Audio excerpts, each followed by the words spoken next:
Assalamualaikum warahmatullahi wabarakatuh. Selamat pagi anak-anakku semua. Bagaimana kabarnya hari ini? Semoga selalu dalam keadaan sehat dan dalam lindungan Allah Subhanahu wa taala. Anak-anak, senang sekali hari ini kita akan belajar bersama-sama muatan ilmu pengetahuan alam kelas 6 tentang perkembangbiakan tumbuhan secara generatif, yaitu tentang penyerbukan, yang disusun oleh Bu Ida, Bu Meida, dan Bu Mutiara. Sebelum kita memulai kegiatan belajar hari ini, marilah kita membaca lafal basmalah bersama. Bismillahirrahmanirrahim. Simak video dengan baik ya anak-anakku semua. Pada pertemuan sebelumnya, kita sudah belajar tentang perkembangbiakan tumbuhan secara generatif. Hari ini kita akan melanjutkan materi tersebut, yaitu tentang penyerbukan. Apa itu penyerbukan? Penyerbukan adalah jatuhnya serbuk sari di atas kepala putik. Macam-macam penyerbukan ada 4, yaitu yang pertama, penyerbukan sendiri, kedua, penyerbukan tetangga, ketiga, penyerbukan silang, dan yang keempat adalah penyerbukan bastar. Berikut penjelasan satu persatu tentang penyerbukan.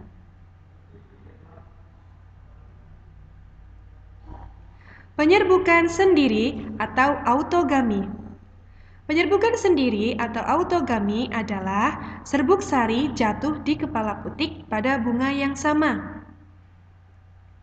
Biasanya terdapat pada tumbuhan buah mangga, jambu, bunga turi, bunga sepatu, rambutan, dan bunga telang. Penyerbukan tetangga atau geotonogami.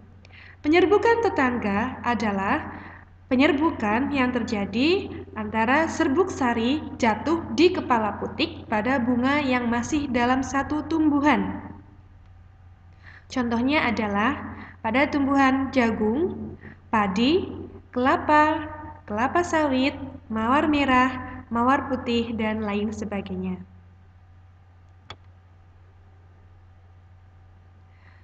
Penyerbukan silang atau alogami. Penyerbukan silang adalah serbuk sari yang jatuh di kepala putik pada bunga lain yang sejenis, tetapi berbeda tumbuhannya. Contohnya adalah pada melinjo, kamboja, pinus, mawar, dan tumbuhan lainnya.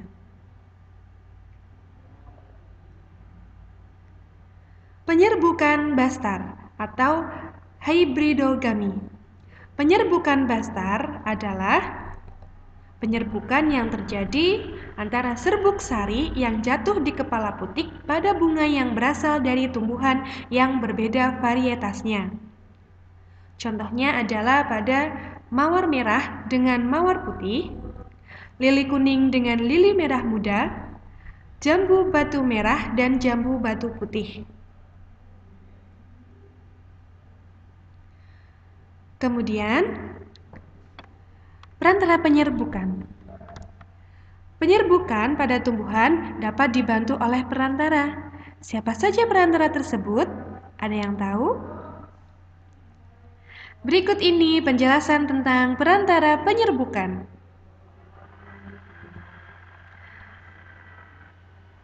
Perantara yang pertama adalah penyerbukan dengan angin atau anemogami.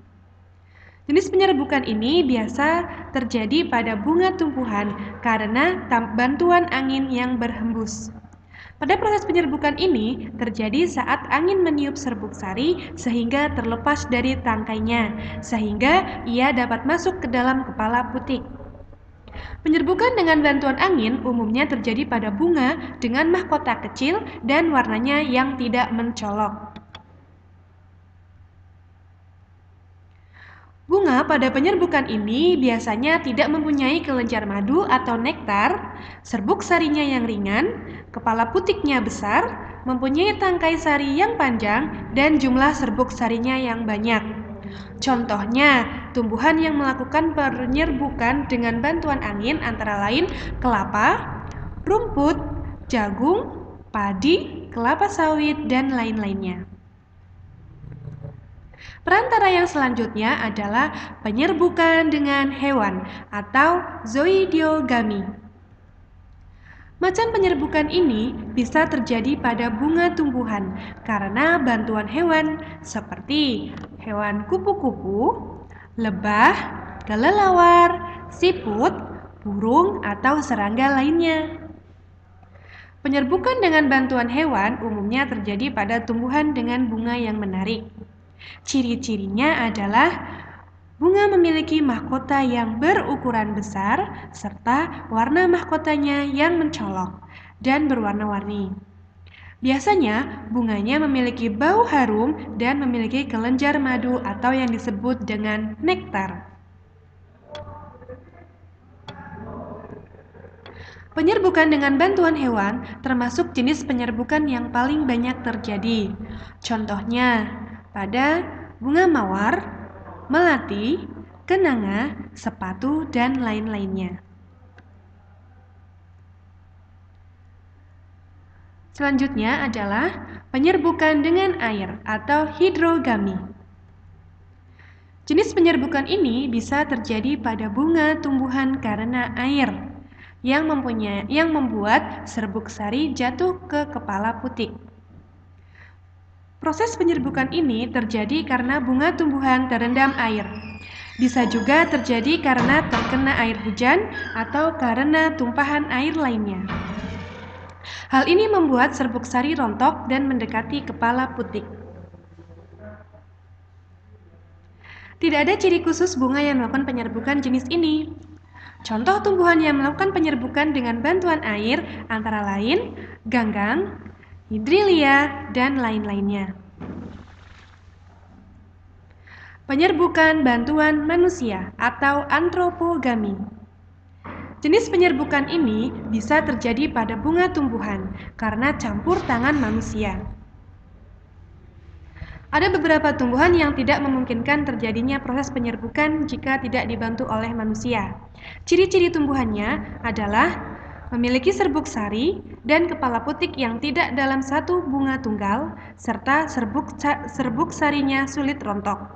Contoh tumbuhan yang melakukan penyerbukan dengan bantuan manusia antara lain adalah salak, vanili, semangka, buah naga, dan lain-lainnya. Nah, anak-anak, demikian tadi penjelasan dari Bu Guru tentang IPA materi penyerbukan. Semoga dapat dipahami dan dapat menambah ilmu pengetahuan anak-anak semua ya. Terima kasih, sampai jumpa di video selanjutnya. Wassalamualaikum warahmatullahi wabarakatuh.